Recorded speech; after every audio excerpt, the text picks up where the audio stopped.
In the matter of State versus Thomas DiNapoli, can we please have appearances of counsel? Good morning, Your Honor. James Brady for the state. Your Honor, Deputy Attorney General Brian Usagen is appearing on behalf of the Attorney General. Eric Palmer, Mr. Puccini, on behalf of the defendant, DiNapoli. Good morning. Good morning, State Public Defender on behalf of the office.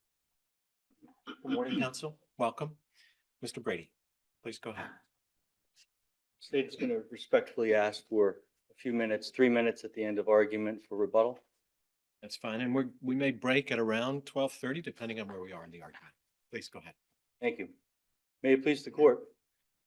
Your Honors, the state's here to ask this court to reverse the appellate division and to grant the state's motion to preclude. The appellate division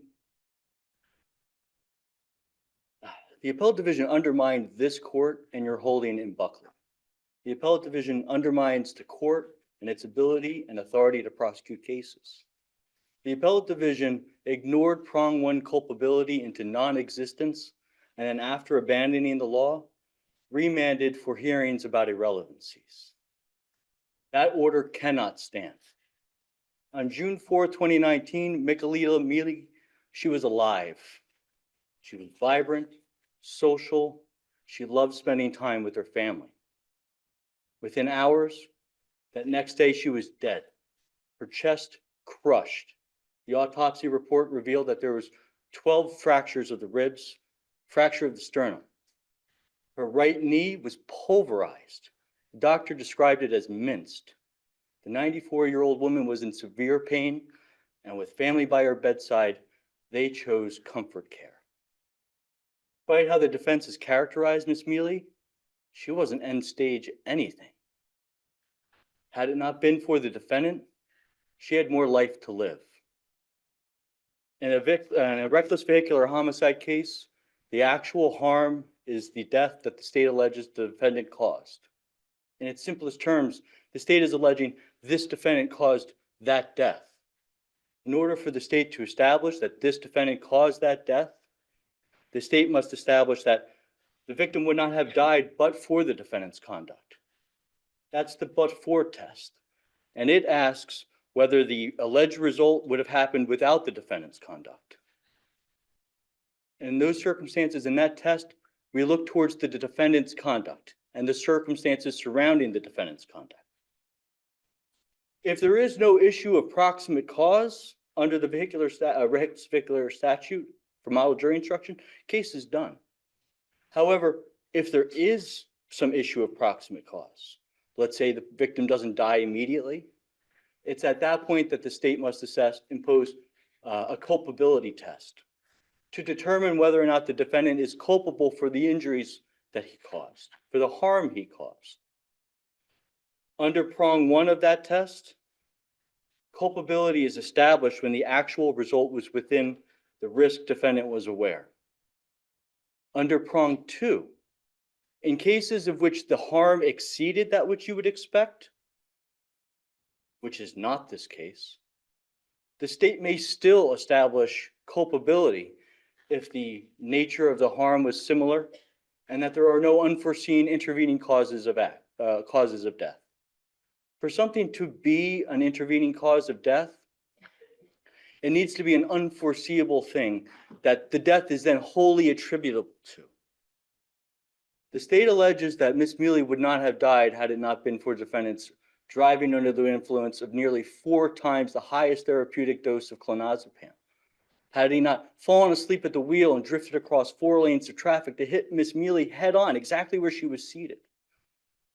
The state alleges that the defendant is culpable because that harm is contemplated by driving under such circumstances. Other evidence is not admissible. The admissible evidence needs to relate to those allegations for the state and the defense. Other irrelevant evidence serves only to confuse and to nullify the jury. It clouds the issues.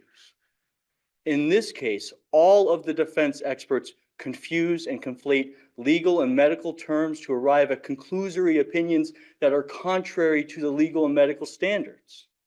Still, none of the defense experts alleged that it wasn't the crash that brought Ms. Mealy to receive the care that they dispute. They don't dispute but for. Under the but for analysis, the defense experts are irrelevant. None of the defense experts allege that defendants driving didn't risk death. Their opinions are irrelevant under the prong one culpability test. The defense experts are irrelevant to the state's case.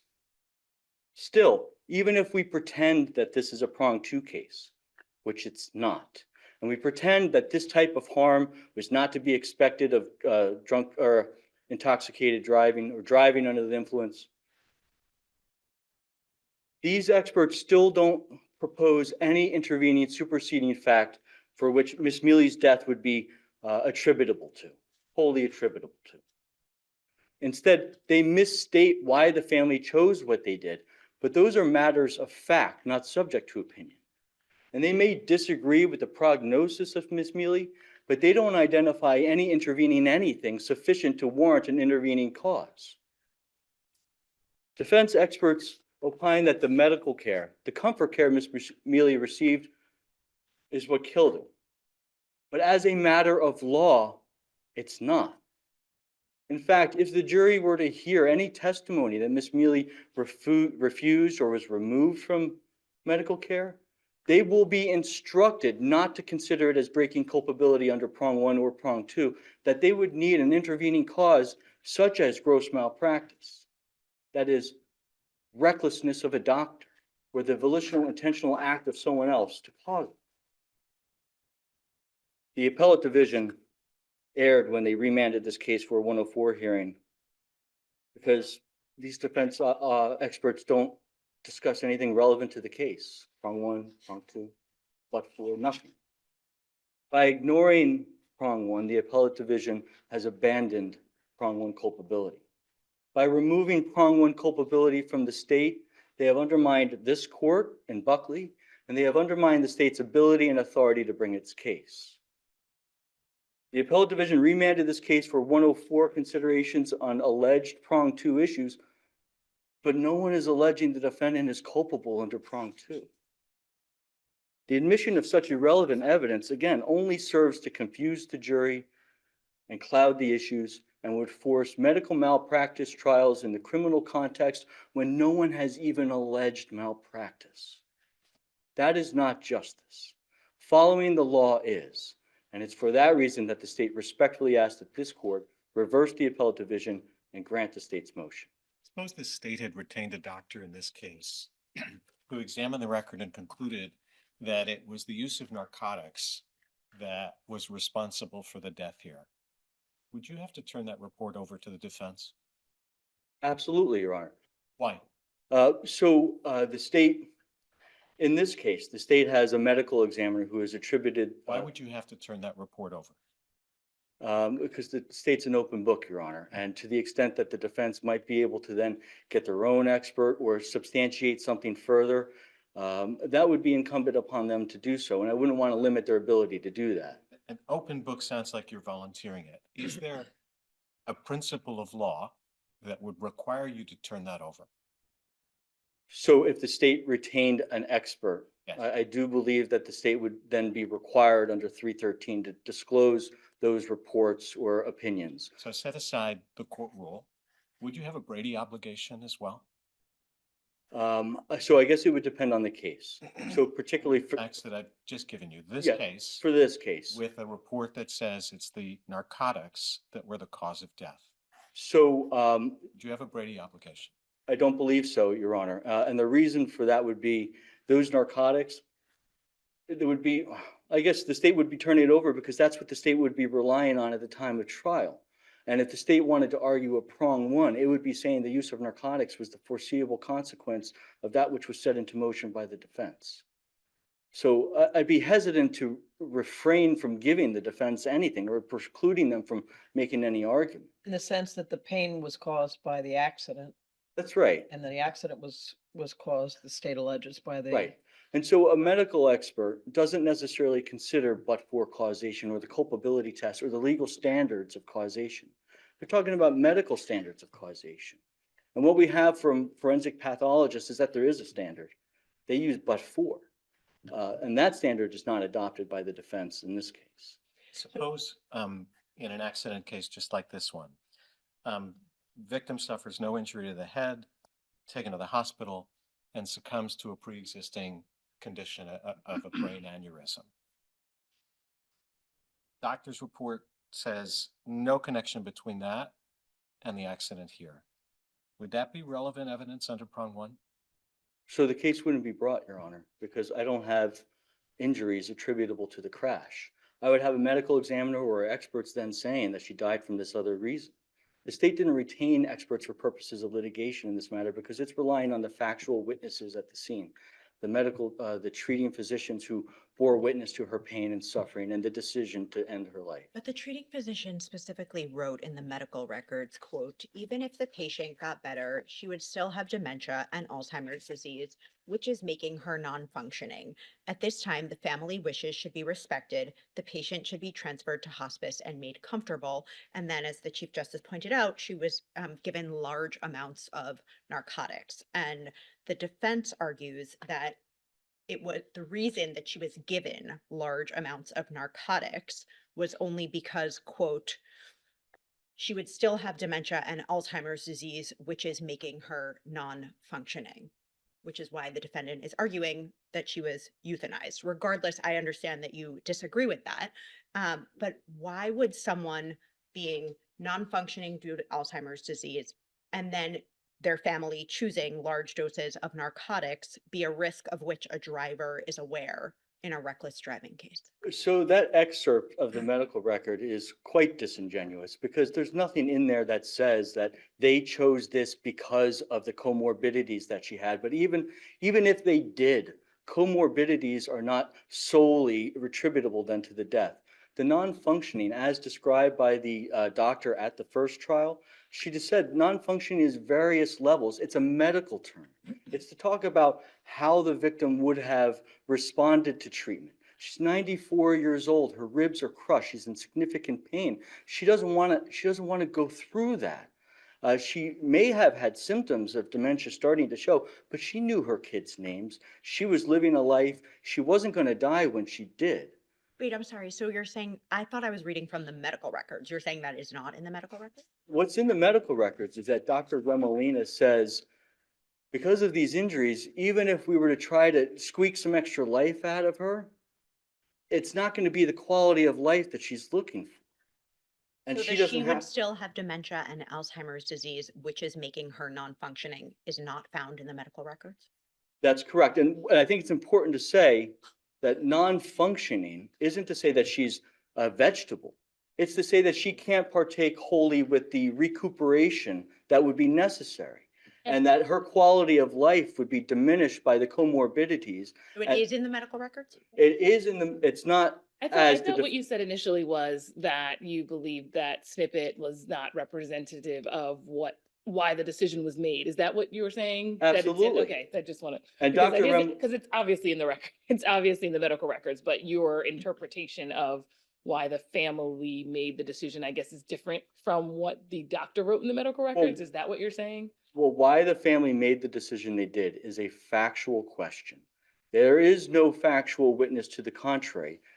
The family and the doctor said that they made this decision because of the injuries she sustained and the comorbidities that would have inhibited her ability to recover.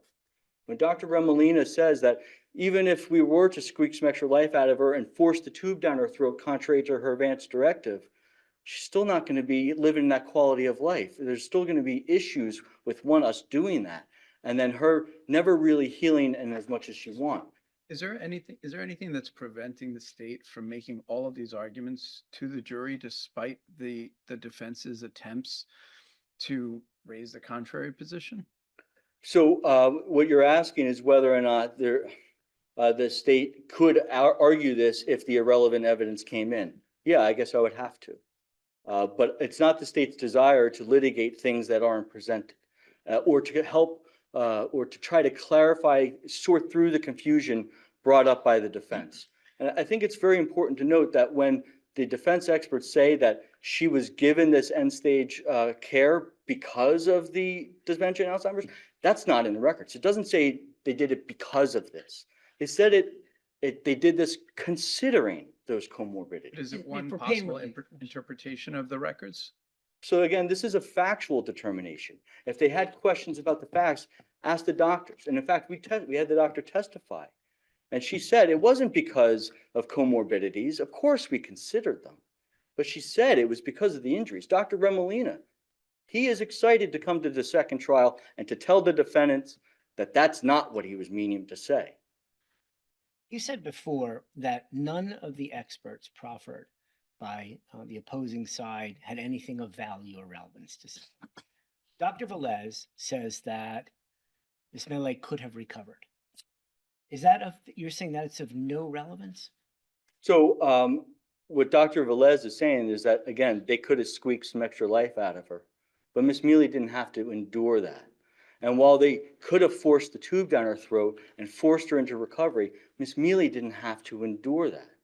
So, I'm sorry, can you repeat the question? That you said that none of the experts had anything of any relevance to say. Yes. And I want to focus a little on the fact that Dr. Velez's report says that she could have recovered. And Dr. Pandina's report says it's the medications from hospice that impacted her life-sustaining functions.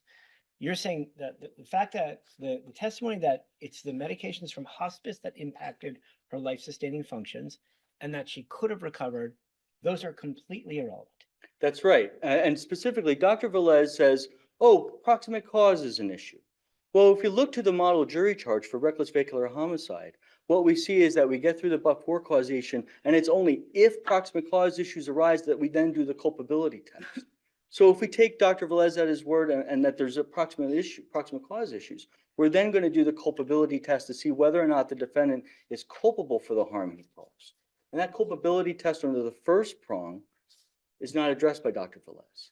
It's not addressed for the second prong either. And in fact, Dr. Velez doesn't describe what the life would have been like for Miss Mealy. He just says, yeah, she could have survived, but he doesn't identify anyone doing anything wrong or giving her maladvice or malpractice of any sort. He just disagrees with what Miss Mealy decided. Well, the audacity of that, it's not within his right to do that. I want to go back to another thing that you said earlier. You were talking about the actual harm and the actual result. And you said the actual harm is the death that defendant caused, right? It's the actual harm is the death that the state alleges defendant caused. But that's a little different than the case law, isn't it? I mean, It's that's a little not. different than Buckley or than Pelham, which says the actual harm is the death in the accident. So it directly, let me finish, if you don't mind. It directly ties the death to the accident. It talks about that as the context of the actual result. So the result has to be the death from the accident. If the result was a death from something other than the accident, then that would not necessarily satisfy prong one, isn't that right? correct. If there was an intervening cause or something else that was attributable, the death was solely attributable to, then yes. But in this What about case, if it was primarily attributable to an intervening cause? no, it needs to be solely attributable. And I want to get back to the language about the death in the crash. Well, that could have been stated better in the underlying decisions. The model jury charge is instructive. As you carry through the model jury in charge, you get through but-for causation, and then only then does it ask if there is proximate cause issues, we do this culpability test. I'm sorry, And- you've said that several times that it's only if there's proximate cause issues that you have to do anything else. I'm reading the statute, NJSA 2C:2-3, and it seems to say when the offense requires that the defendant recklessly or criminally negligently cause a particular result, comma, the actual result must be, and then it has the prong one and the prong two. It doesn't say only if there's some sort of proximate cause issue or you don't have to address this usually. It says when the offense requires that the defendant recklessly or criminally negligently cause a result. Here, reckless is what is required, correct? Correct. So you have to satisfy C, correct? Not necessarily, Your Honor. So if we look to the model jury charge under 11.5, But the model jury charge cannot contradict the legislature's choice in writing the statute, correct? correct. And what it says in 11.5 is that if there are issues of proximate cause, go to 2.3C. And then Correct, but let's say there's no issues of proximate cause. You're saying the legislature in C, where it says when the offense requires that the defendant recklessly or criminally negligently cause a particular result, the actual result must be, you're saying the actual result need not be, even if you have to prove recklessness, even though the legislature wrote that? What I'm saying is, when they say when required, under the model jury charge for 11.5, it would only be required if there were some issue of proximate cause. So when an issue, Sorry, Where is the when which word requires? required are you referring to? I'm reading the statute. It says when the offense requires that the defendant recklessly cause a particular result, comma, the result must be, dot, dot, dot. so before we get to 2.3c, we go through 11.5. And in going through 11. You're saying the model jury charge is trumping the statute somehow? No, what Okay. I'm saying is that the model jury charge is guiding us. And it either guides us to a 2.3c analysis if proximate cause is an issue. And so if proximate cause is an issue, yes, let's look at 2.3c and ensure that all the requirements of 2.3c is followed. Where do I see that you don't have to look at 2.3c unless the model jury charge tells you to? When I'm just reading the statute, we are a court, we are trying to implement what the Yes. legislature has decided the laws should be in New Jersey when it comes to crimes. When I'm looking at the statute, where do I see you can just ignore C if the model jury charge tells you to? Well, you wouldn't look in 2.3c to see to ignore 2.3c. You would look to 11.5 to see when 2.3c is implicated. And so if we look to. 11.5, the jury charge. Yes. And so if you follow along with the jury charge, it says the state must establish causation. And in order to do that, it needs to establish that but for the defendant's conduct, the death wouldn't have happened. And that's 2.3a. So I'm with you that the legislature requires that. But That's then ju- C appears also.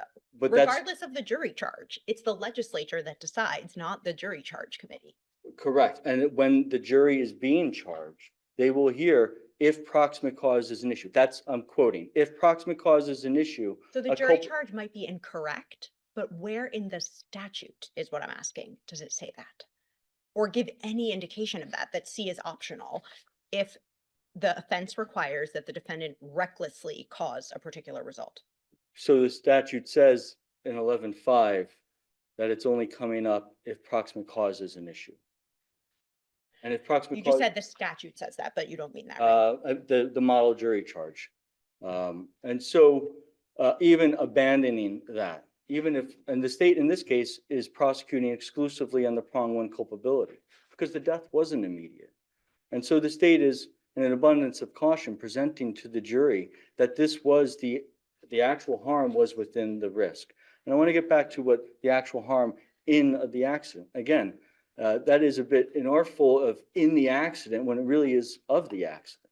If we try to narrow down the temporal limitations as to immediacy, it's an infinite series of hypotheticals that will leave us with prong one eviscerated in every case.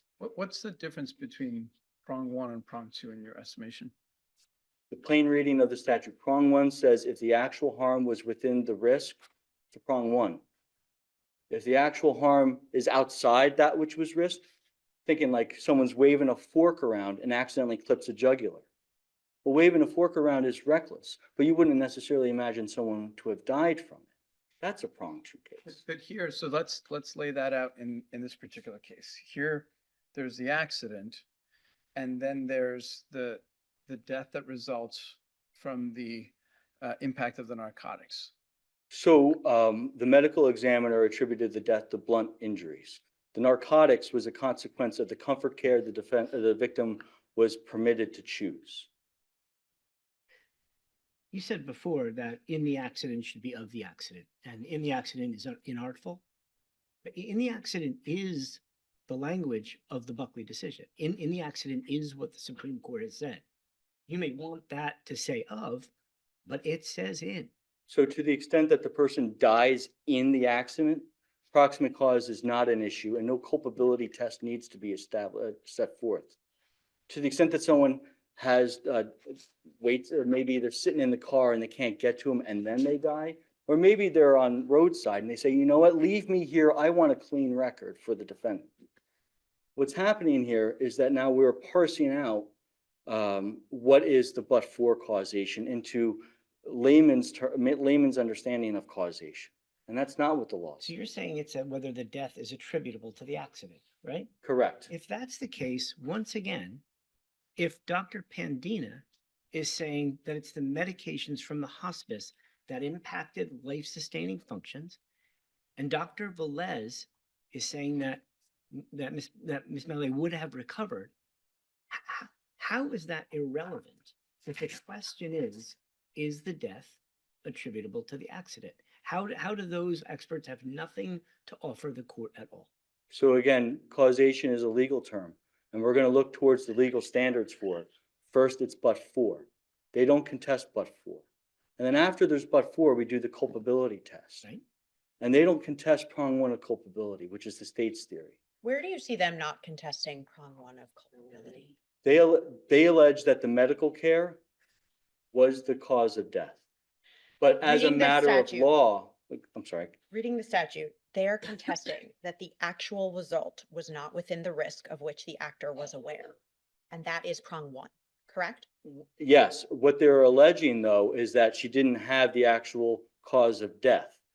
So it's recklessness doesn't only apply to death in vehicular homicide cases. Recklessness applies to many different types of cases. So in a vehicular homicide case, the actual harm, the alleged harm is death. But in a lesser case, let's It's say, not any death.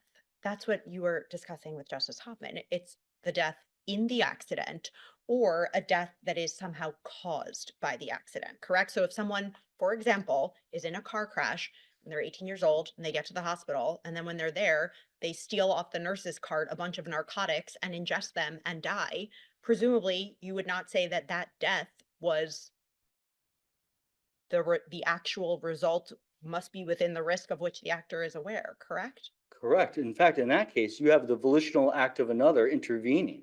It is him stealing the drugs and taking it. That is the cause of death.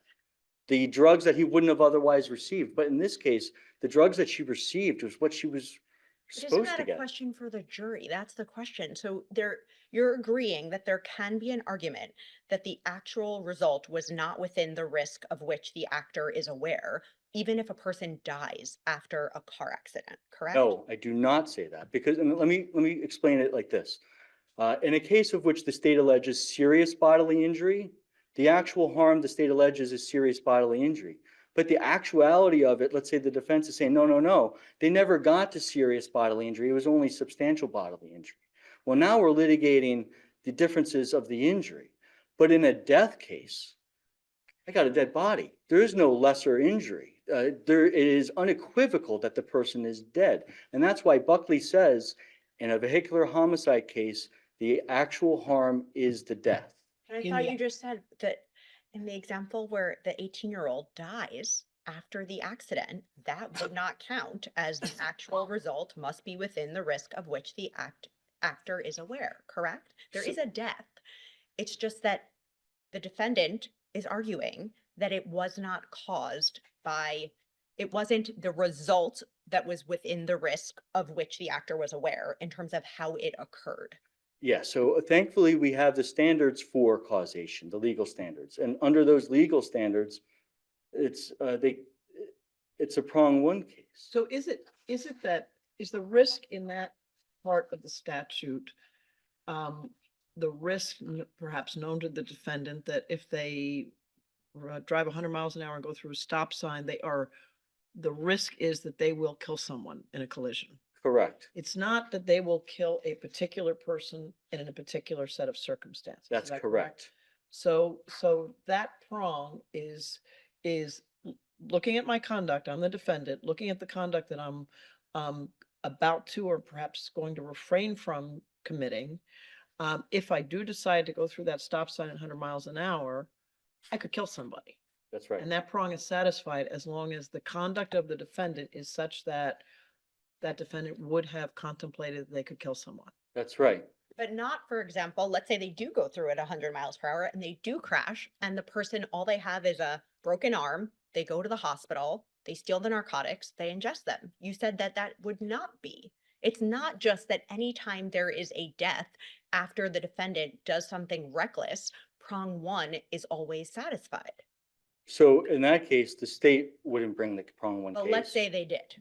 If you're going to stick me with that case, the way that I'm going to prosecute it is that I'm going to ask the jury whether or not it was foreseeable for the victim to go steal drugs and take it. That's the prong one theory that the state would be propounding in that case. But the state, one, wouldn't bring that case. And if I did bring the case, I would argue, again, I wouldn't bring the case, but I would be stuck trying to argue that there was an intervening cause. It's just, no, the state's not bringing that I'll case. stick you with a different scenario, okay? Exactly what Justice Wayner after said, comes by, hits the arm, but the person whose arm is hit is someone who does have late stage Alzheimer's. And the family says, you know what, out of a matter of grace and compassion, the family says the quality of life at this point is so diminished that at this point we would like to put forth a directive or put her directive in place. And we would like for her to be in hospice care and to receive a morphine infusion, a significant morphine infusion. You're asking a fact question because now we're In asking, a hypo. I'm Without hypo- sticking you with a different hypo. that hypothetical presumes that the family made that decision for a particular purpose. That's a fact And what would the question. answer to my hypo be then? If Well, the family did make that decision out of a matter of grace and compassion to say that this person cannot live a certain quality of life, how does that hypo play out for prong one? So if the person is brought to the hospital for the injuries caused by the defendant, Yes. and then they are in the hospital, and then something else, some other intervening cause, such as their desire to kill her for comfort care, that would constitute an intervening cause. Isn't the But- missing link here, though, that she was in severe pain? It was the judgment of her doctors with a huge number of rib fractures and sternum, et cetera, that this patient was in severe pain. Yes. It was not that she came in with significant injuries, but not in terrible pain, and everybody decided, let's, we've been looking at her quality of life, it's not great, let's give her some morphine. The pain was the direct result of the accident. Am I correct? You are 1000% correct. And that is the factual determination I'm getting at. So what if in Justice Hoffman's hypothetical, the arm was crushed and she was in severe pain? Everything else the same, but instead of rib fractures, her arm is crushed and she is in severe pain because her arm was crushed. In those cases, the state could argue a prong one prosecution and would then be asking the jury to say that type of care was foreseeable. So at that And point, it- you're saying what was the sort of foreseen harm was not that there would be an accident that would cause death, was that there would be an accident with someone who also had a significant comorbidity, who made a decision that their quality of life would be such that they didn't want to deal with recovery vis-a-vis that pain, and therefore it would be more appropriate for a decision to be made by somebody else that they be in hospice care. Yes. But the hospice care aspect of this was involving palliative narcotics. That's correct. The foreseeable consequence that the narcotics they say killed her was the treatment to try to ease her pain in the last few moments of her suffering life. Yeah, and And a here's lot of the- these I'm sorry, and I think that's what's missing from a lot of these hypos is the medical side of it, because if somebody has a broken finger, I don't think doctors will give them a ton of morphine and kill them. So, I think that's probably what's missing from some of these hypotheticals, that it's pretty fact specific depending on, doctors, I think ethically can't just refer someone or send someone to hospice care for anything. Yes, and that's why it's so important to follow the law. May I ask an obvious question, and that is, was this patient euthanized? No, euthanasia is illegal in New Jersey. That would be murder, and none of the defense experts allege murder. That, of course, would be a volitional act of another sufficient to warrant an intervening cause. So how is it not relevant to anything this court is discussing that an expert is saying that expert thinks that she could have recovered? So that expert, again, is not contesting but-for causation? Okay, so if that expert may say she could recover, but even under standards of malpractice, that's not a sufficient thing. How would she recover? Did she have to recover? What would that quality of life look like? Did she have to adopt that quality of life? These are fact questions, not expert opinions. That could be answered in very different ways by very different people in very different circumstances that could come out very differently. And you're saying all of those fall under the same bucket of prong one. I'm The same saying if this, result under prong one, despite the fact that maybe they're 30, maybe they're 90, maybe the pain is from a crushed arm, maybe the pain is from broken ribs, they would all fall under bucket. the state would be permitted to argue prong one in those, yes, but it's not limited to that either. The theory of the case, the discretion of the state is what the appellate division is undermining. So in a case where someone, let's say, goes to the hospital and a tile falls on their head, I'm going to have the medical examiner tell me about the broken neck, not about the broken ribs. And in cases, so of course, the state will have to deal with the facts that it has. And in this case, none of the defense experts contest the but-for cause. They don't contest the culpability under prong one. And the proffered defense to culpability under prong two, as a matter of law, is not an intervening cause. Let me You see them not contesting the culpability under prong one, still going, not understanding that answer. So in order to contest culpability under prong one, they need to say that the defendant's driving didn't risk death. They don't say Oh, that. the statute just says that the actual result must be within the risk of which the actor is aware. And here they're saying the actual result was death from a dose of narcotics that could not be given to address pain in a person who was expected to recover, which Ms. Melee was, and was only given because her family had requested that she be given that dose and placed in hospice. So I want to be clear. There was no medical opinion that Miss Mealy was going to survive.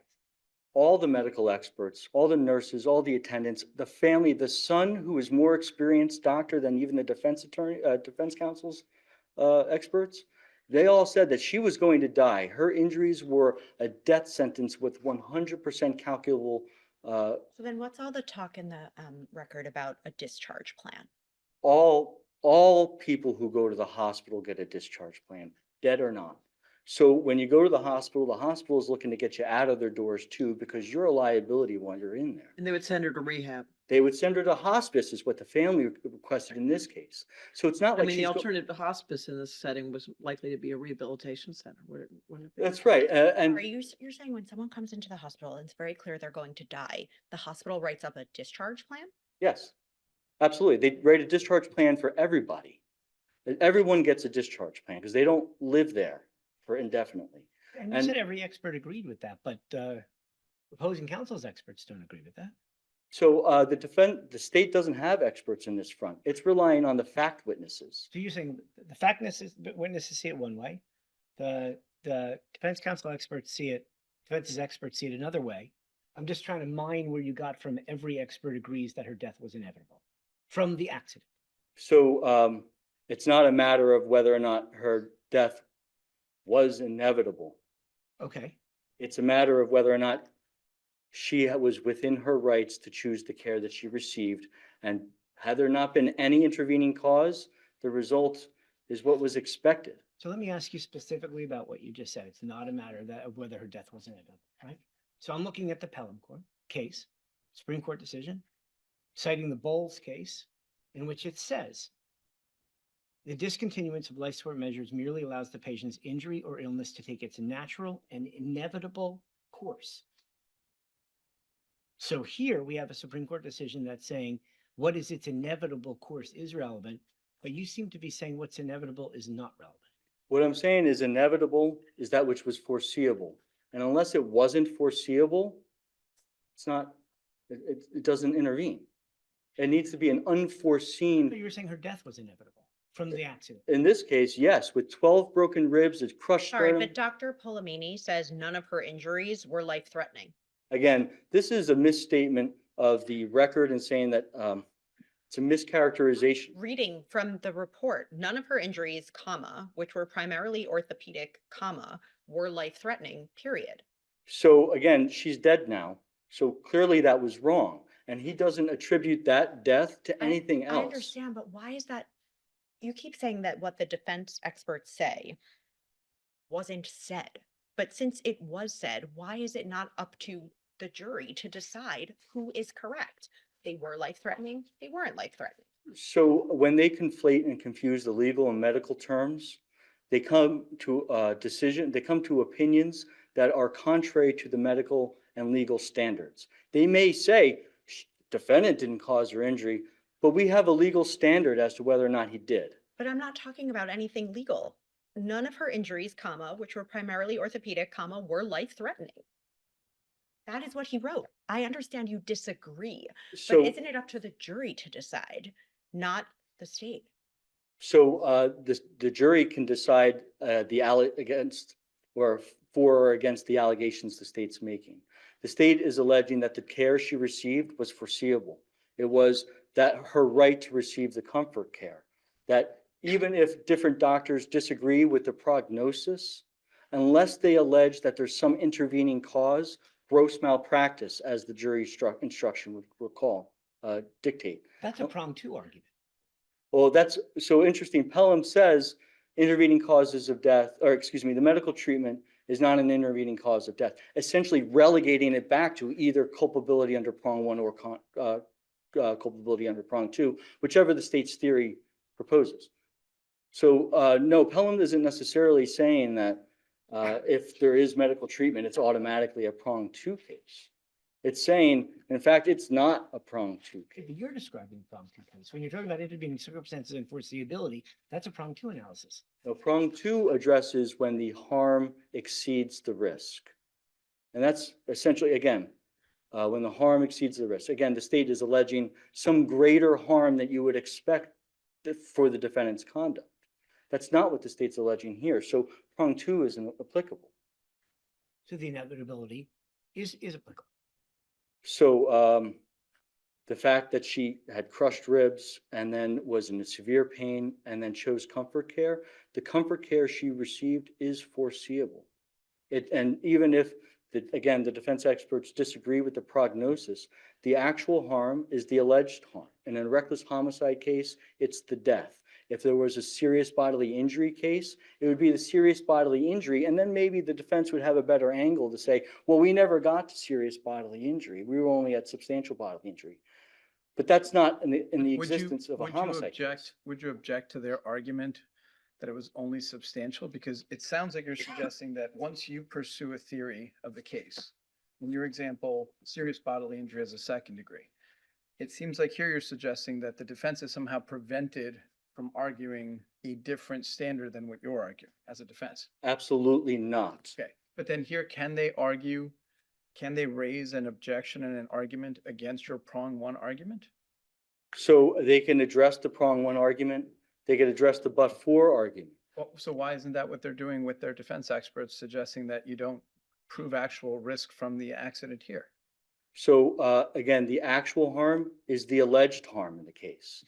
In a substantial bodily injury case, it will be substantial bodily injury. In a death case, it is death. In a death case, the defense is hard pressed to say that she's not dead. But you already established that it's not that any time a death follows a car accident, that is automatically within the risk. Yet that's what it seems like you keep saying, even though there are experts that say that her death was not caused by the accident. So it is essentially reckless vehicular homicide cases may be a poor vehicle for distinguishing recklessness under 2.3c. But again, not all 2.3c cases relate to vehicular homicide cases where you have a dead body.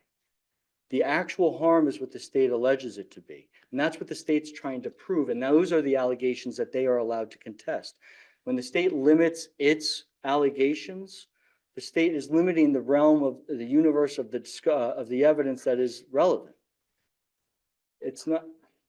It's like if the state said that the defendant had drugs on him, and then he stands up and says, "But I never owned a gun." It's irrelevant. What's the role here of the advance directive? So on December 27th, 2007, Michalila Mealy, with her doctor's son and lawyer's son, signed off on the advance directive that said that she didn't want to have to sustain protracted care in order to eke out more life from her, as Dr. Velez would have her do. She didn't want that life, and she didn't have to do it. So the advance directive is important for us to understand. It is why the family chose what they did. Again, a factual question as to why they chose it. They didn't choose this because it's just some old lady that was going to die anyway, as the defense would have you believe. They chose this because she was in significant pain and she didn't have to be anymore. I don't think that's actually what the defense is arguing. I don't think anybody's arguing that there is sort of an interest in seeing this woman suffer. It's just about whether recklessness attaches. So again, that's why it's so important to follow the instructions relative to, one, the model jury instruction for vehicular homicide, and then to look at the but-for causation standards. Again, legal standards, not medical standards. And not only that, these defense experts don't even adopt the medical standards. They are not forensic pathologists. One's a psychologist, the other's a pulmonologist, and the other is an internist. None of them have ever opined as it relates to cause of death on anyone not their patient. Because they're not allowed to, because they're not qualified for it. But presumably internists are qualified to say what injuries are life-threatening. So an internist would be permitted to make that analysis when it is their patient. And the reason for that is they're familiar with their patients. They treat their patients. They're not allowed to do it for other people's patients because they don't know about it. So now it sounds like you're making a totally different argument, which is that they're experts, not that the testimony that they're arguing is not relevant. Sorry, that the testimony that they're offering is not relevant. It's that the testimony is impermissible because they're not actually real experts. Experts are not allowed to opine on the things they opined on. So the state's been arguing this since the inception of it. And since its filing on January 13th, 2023, the state has alleged that these defense experts don't have the expertise. They adopt facts not in the record, and they make allegations relative to legal and medical standards that they don't adopt. But that's not before us because that's not part of your motion for leave to appeal. Your Honor, the state respectfully points out that it has been arguing it the whole time, and despite the appellate division saying that it didn't, it has been. So But experts give causation determinations for people in courts of law, in civil cases routinely, even if that person doesn't happen to be their patient. So in those different types of cases, we're looking at different standards. I'm not familiar of a particular case that you might be referring to, but of course, I would expect that when experts are retained for purposes of litigation, that they proffer expert reports that are sufficient to establish the law that they're trying to get it adopted. This is not part of the appeal that we have in front of us. Correct. Is there other questions anyone has? Anything you'd like to add before we have you back on rebuttal? Not at this time. Thank you. Mr. Eustace. Good afternoon, Your Honors, and may it please the court. As amicus in this matter, the Attorney General would urge this court to reverse the appellate division decision and remand the matter for trial with an order barring the defendant's three proposed experts. And it should do, you should do so really just for one reason, your opinion in State v. Pelham. This court has already addressed this specific type of case in Pelham.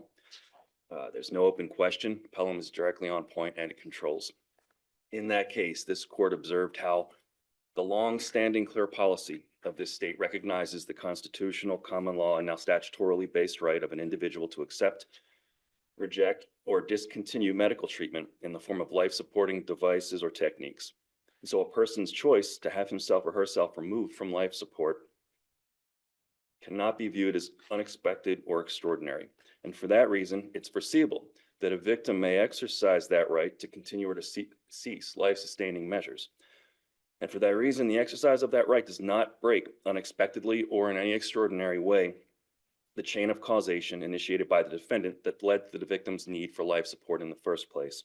But this is different, is it not? This is not life support. This is the administration of morphine for pain relief in a hospice setting in which high doses of morphine are sometimes given. What's the significance of that distinction, if there is one? The Attorney General would not really see much of a distinction there. This case is not exactly the same. It doesn't duplicate Pelham. but it's analogous in the sense that both patients in both cases had reached a point where they no longer wanted life support mechanisms, techniques, or systems in place. In Pelham, he had been on a ventilator with intubation for months, and the family finally decided, after his condition once again started to decline, to remove the intubation and allow him to pass on his own. So Here, how do you, go ahead, finish your sorry, sentence. here,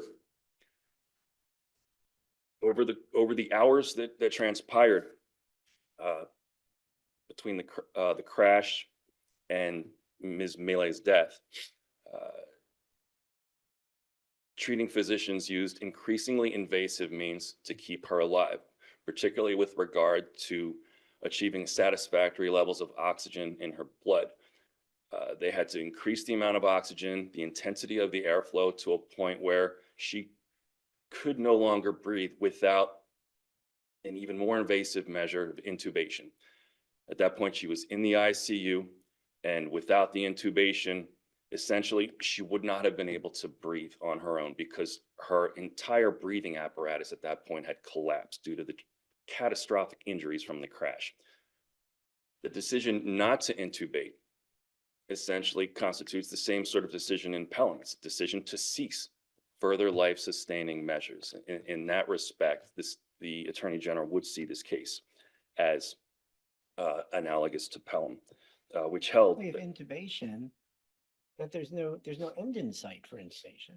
If intubation is temporary just to stabilize breathing, are you saying the same of that? Are you saying the same place? I did not read her directive as if to say, if the intubation is temporary just to sustain or fortify my breathing while other measures are taken, I still would prefer to die. I didn't read the directive that way. she had a DNI in her advance directive: do not intubate.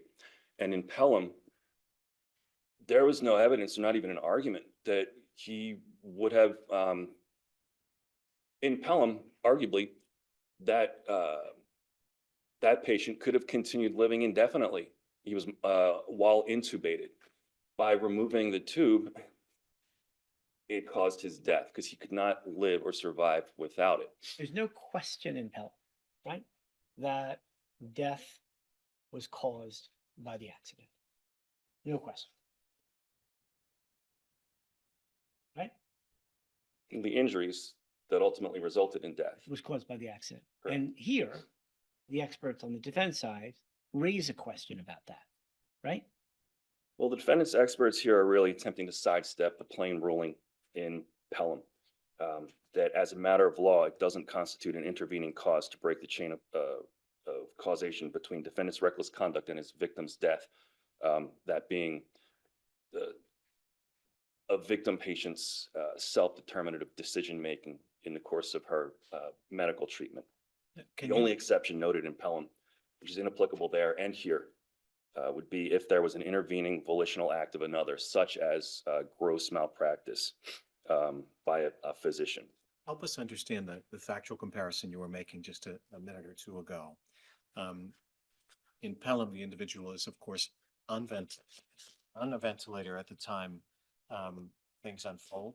Here is the decision to intubate comparable to that?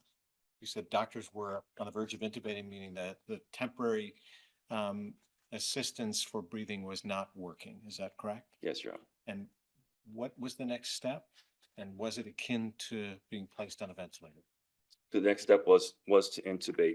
She had reached a point, And this according, is before hospice, I'm sorry. yes, she never made it to hospice. She died before she could reach hospice. She was placed on palliative care. which is Sorry, not- so intubation, before the large doses of narcotics that were given after the decision that she should be placed on palliative care and given very large doses of narcotics, was there a need for intubation then? I thought defense experts were arguing that this was not a life-threatening injury and that she did not need intubation until the narcotics suppressed her breathing, and the narcotics were given for the purpose of palliative end of life. Palliative care was not initiated until the decision was made not to intubate. When the decision was made to implement her advanced directive, when she initially, Not to intubate. Just to clarify, you said not to intubate? correct. Okay. So the sequence of events, I just want to, we're all trying to get a handle on this. Comes into the hospital, she needs some assistance with breathing. And you're then describing for us that she needed to be intubated, akin to being placed on a ventilator. And at that point, palliative care was given after that. Is that fair? Is that what you're Yes, telling us? yes, Your Honor.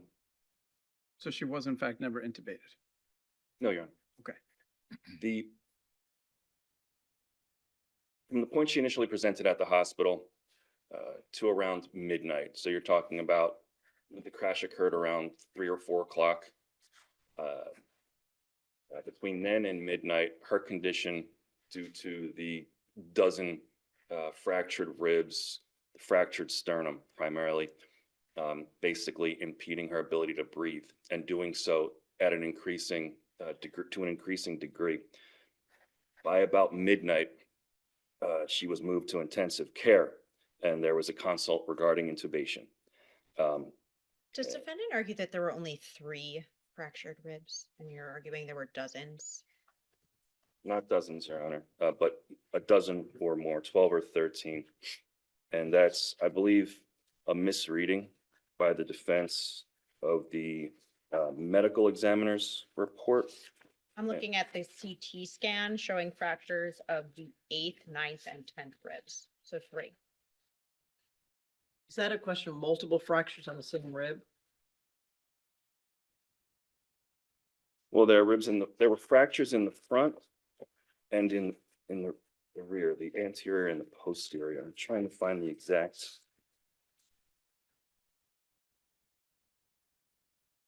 So you've got 24 ribs, 12 on each side. And she had sustained, according to the medical examiner's report, and this can be found at defendant's exhibit, appendix at page 260. Anteriorly, there was a fracture of the left ribs, numbers 2 and 3, of the right ribs, 3 through 5, of the laterally, of the left ribs, 3 through 9, and posteriorly, again, the right ribs, 8 through 10. So it's actually about 14, 15 fractures total. Essentially, her entire chest cavity, breathing apparatus area was completely compromised. And to be clear, If you don't mind, could you go back to the midnight consult?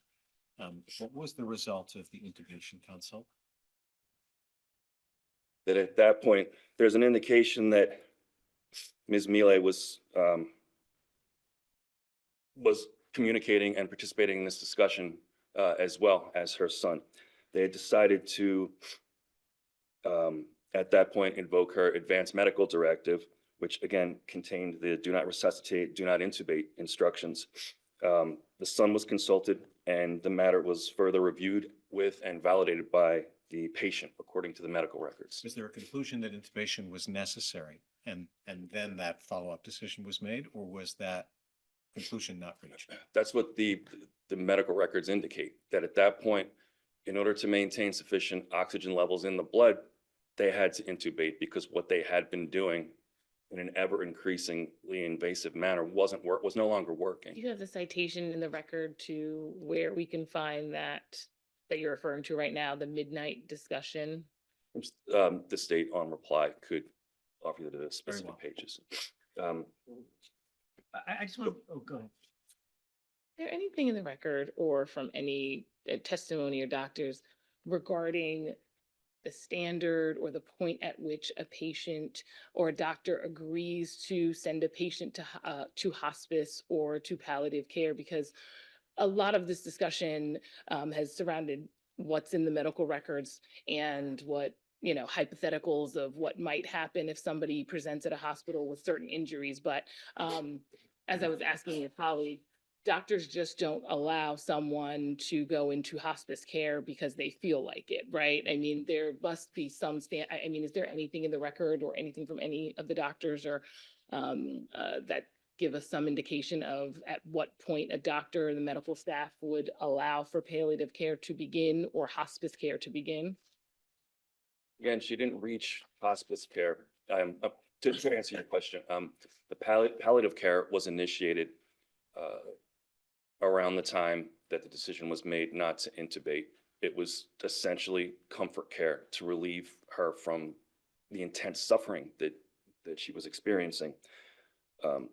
Overnight, by morning, they had a chaplain giving her the last rites.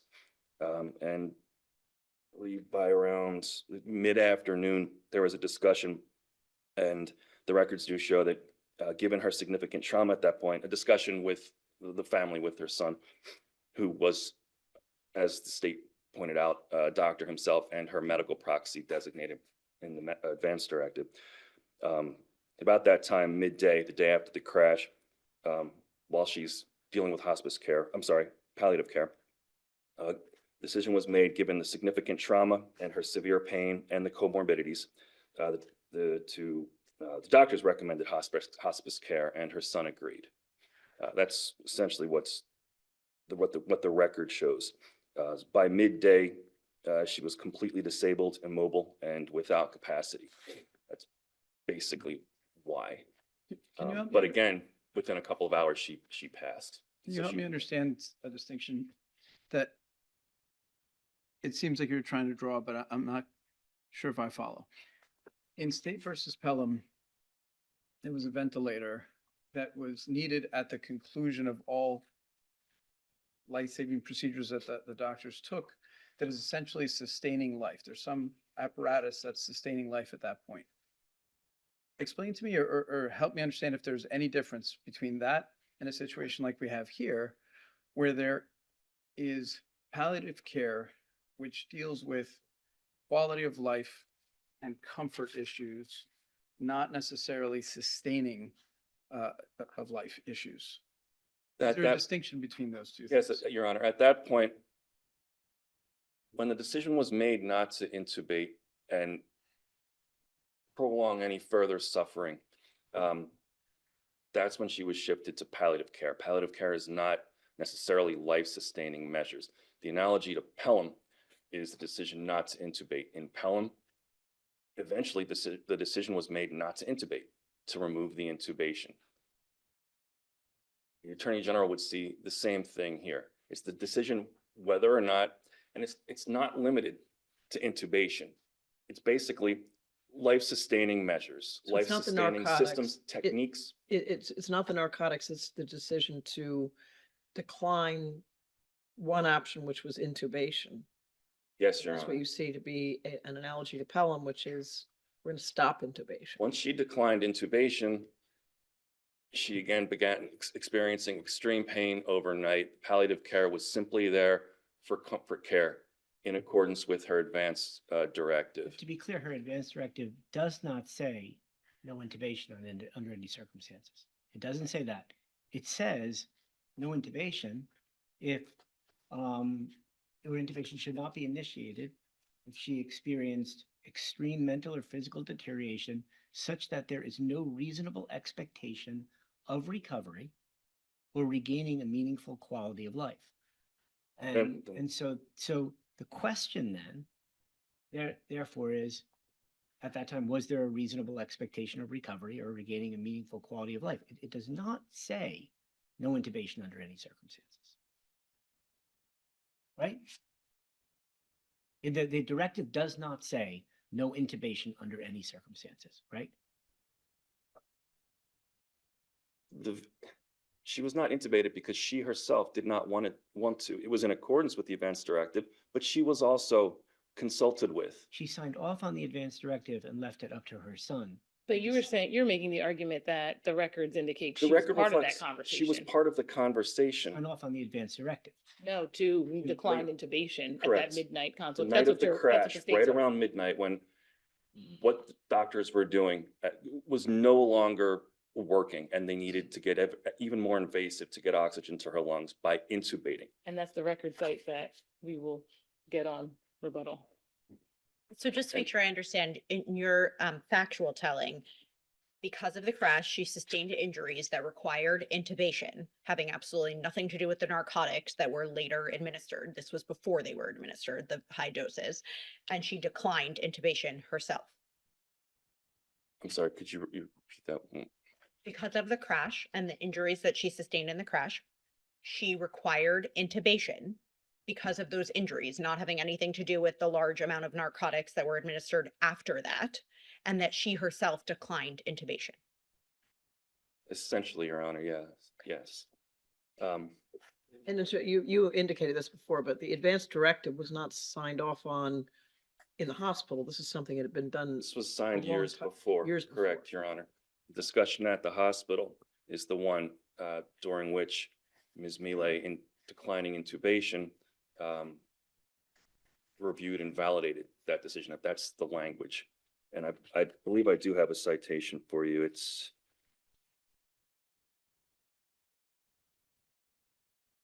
in the state's appendix, either page 367 or 369.